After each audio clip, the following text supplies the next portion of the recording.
essay that Robert wrote about Om and the power of Om, and it's something he's been doing for a very long time and very, very successfully, the power of Om. And maybe after we do it, you can talk a little about that. I would. I could, maybe.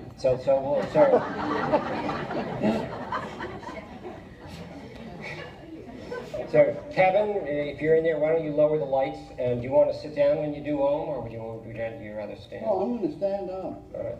And you guys sit. All right. Okay. So, Om is recommended. I did a search many years ago. I think there's over 30 readings where Mr. Casey recommended Om as a way of, collecting your psychic forces. And we're going to talk about Om and how to use it, and why it's a dynamic feature that you could add to your life without. There's no toll. There's nothing. It's a free passage. Okay. So, let's Om together, right? 1, 2, 3.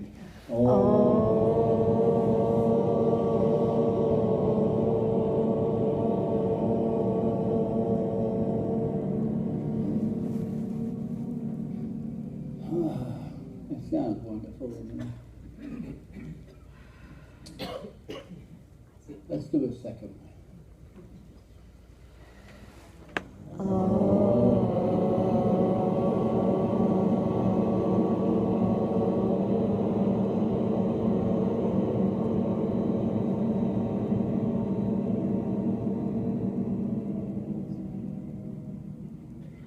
Beautiful, beautiful music.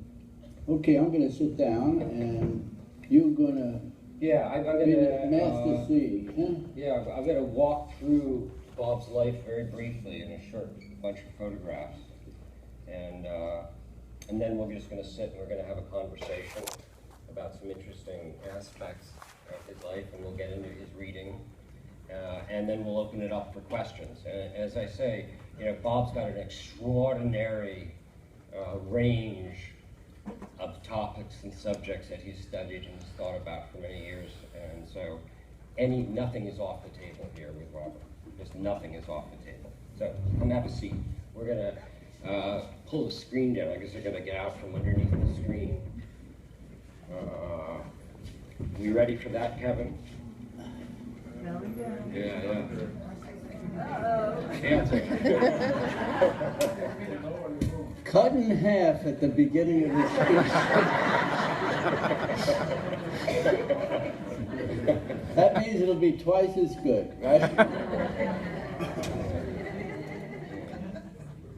little bit further. Okay, you can have a seat if you like. No, I can You can sit down. Oh, and you relax. This is really not a baby picture of Robert. We couldn't find a baby picture of Robert, so we found this in the Casey archive, and actually I don't know who this is, but I thought this sort of this sort of looked enough like what I imagine Robert looked like as a baby, that I had to use it,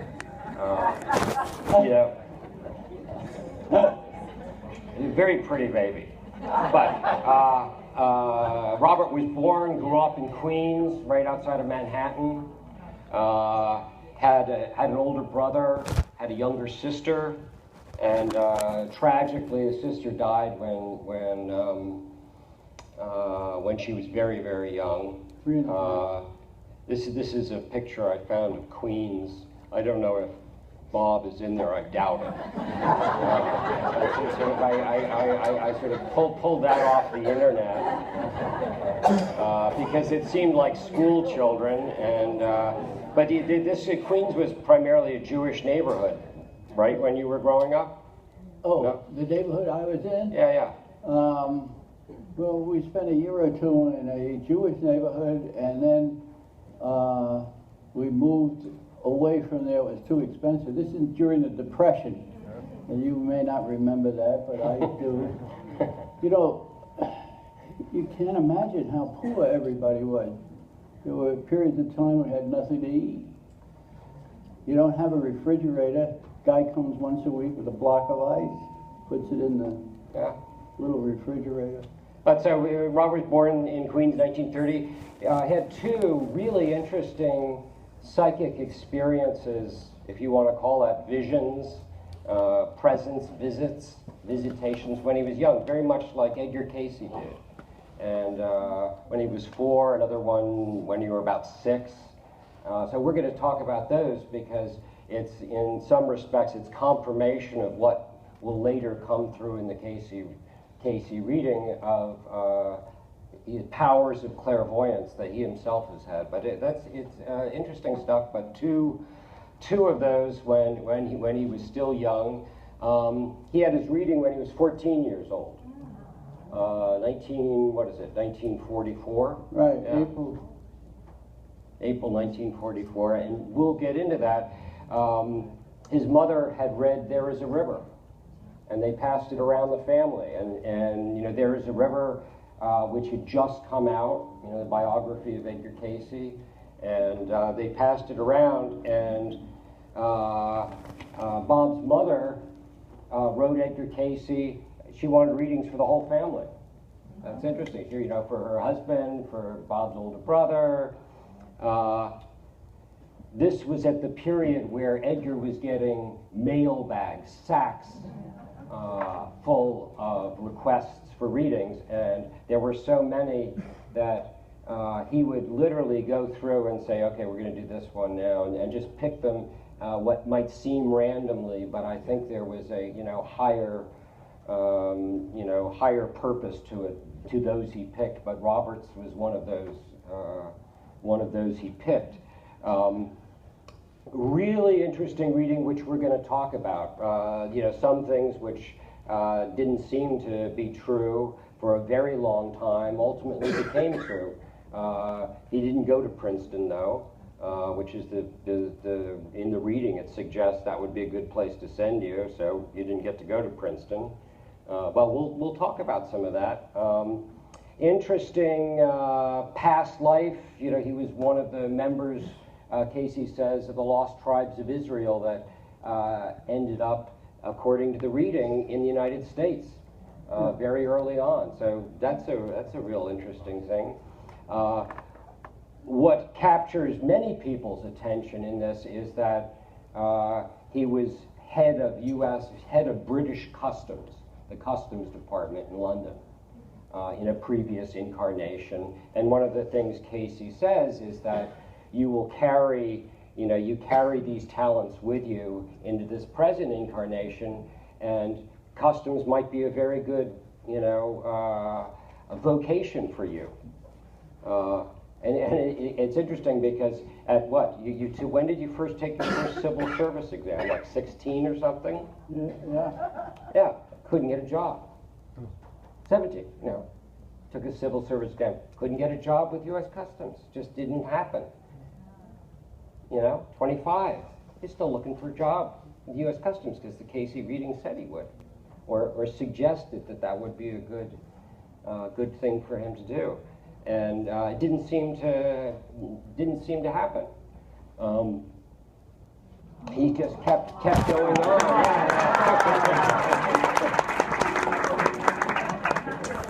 I'm not that guy. But he kept waiting and waiting and waiting, to get this job in customs, and it just never seemed to happen. So, he got on with his life, got a college degree from, in Queens College, city of New York. Went on, very smart. You must have been a bright kid because you went on, then you went on to Columbia, graduated with a degree from Columbia in psychology. But he kept, was waiting for this civil service customs job, which never seemed to happen. And then what? You were, you did a number of, you were teaching English for a while, a number of odd jobs, came down to Virginia Beach several times. Hugh Lynn was particularly enjoyed Robert and brought Robert in on several interesting projects, one of which is called Project X.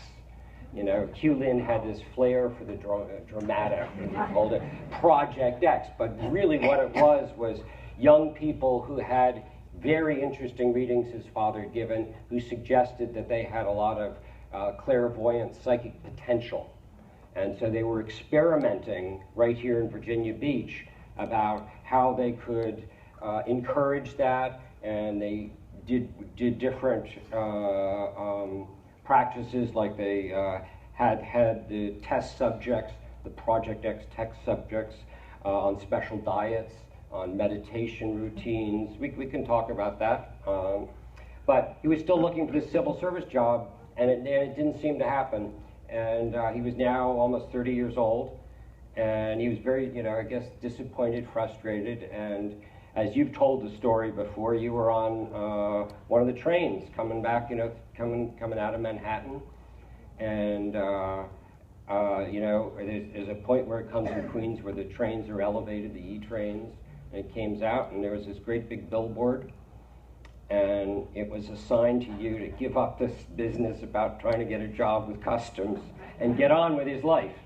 And there was a great sign. It was like an employment agency or something. Employment agency, yeah. And so he said, hell with this. And he showed up the next morning to try to get a job with the employment agency. And I think they turned you down originally. No, they. The first day they turned you down. Yeah. Yeah, and then you came back and you started fudging. And you didn't say, oh, I've got a degree in psychology from Columbia University. Said I never graduated from high school.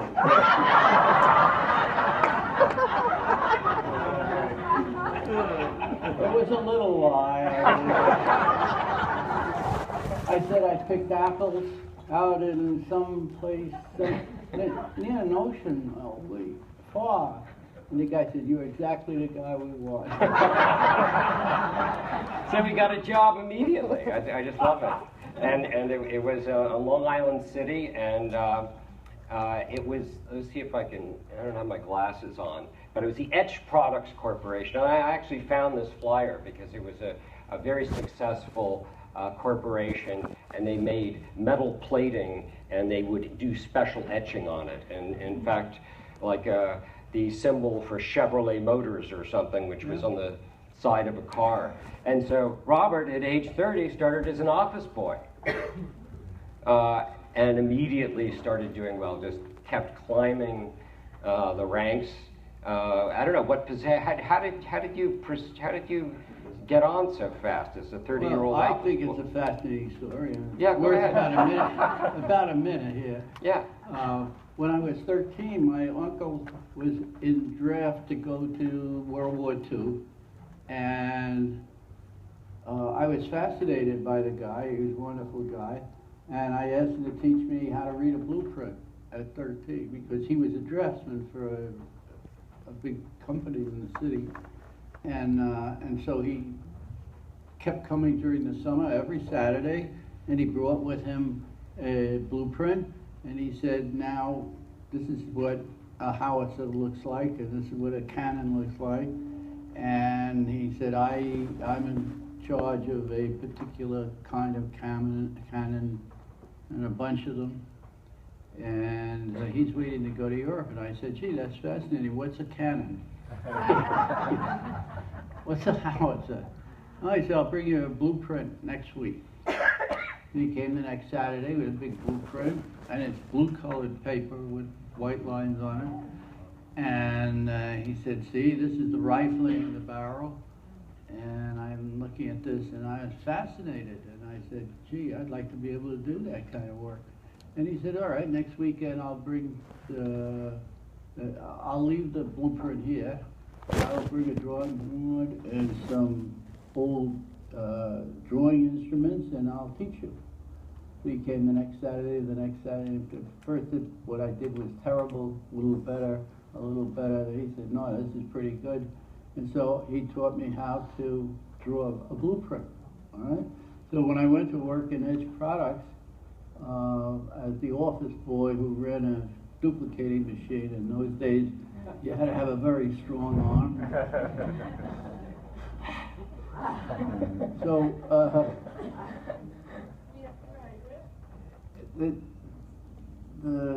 Eddie, the product manager, he was the manager of the whole plant. He had 500 people working for him. And he said, "Will, no one saved me from the art department. They can't read a blueprint. Is there anybody in this office who can read a blueprint?" And I raised my hand and I said, "Yes, sir, I can." He said, "Good, you're in charge of the art department. Go in there."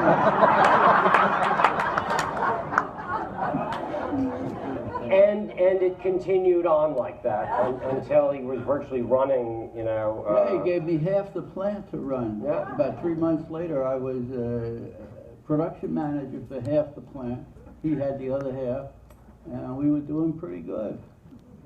And so that was the first of my meteoric rises. Yeah.